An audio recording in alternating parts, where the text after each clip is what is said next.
وہ شہر محبت جہاں مصطفیٰ. نحمدہ و نصلی علی رسولہ الکریم.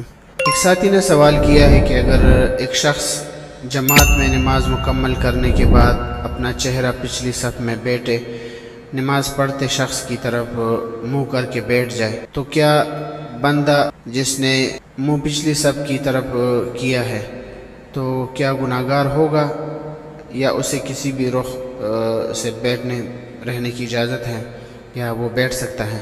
تو اس کے بارے میں جواب تو یہ ہے کہ یہ بات واضح رہے کہ نمازی کے چہرے کے سامنے چہرہ رخ ہو کر بیٹھنا مکروہ ہے اور نمازی کی طرف چہرہ کرنے والا گناہگار ہوگا، اور اگر کوئی شخص پہلے سے ہی بیٹھا ہوا ہے تو اس کے چہرے کی طرف نماز شروع کرنا بھی مکروہ ہے، اور اس صورت میں نماز شروع کرنے والا گناہگار ہوگا۔ لہٰذا مذکورہ صورت میں نماز سے فارغ ہو جانے والے شخص کو چاہیے کہ اپنے پیچھے والی صف میں نماز پڑھنے والوں کی طرف پیٹھ کر کے ہی بیٹھا رہے، ان کی طرف چہرہ کر کے بیٹھنا اس کے لیے مکروہ ہے، اور ایسا کرنے کی صورت میں وہ گناہگار ہوگا، جیسا کہ فتاوی شامی میں لکھا ہے وَلَا يَكْرَهُ صَلَاةً إِلَى ظَهْرِ قَائِدٍ قِيدَ بِالظَّهْرِ احترازا عن الوجه فإنها تكره كما مر.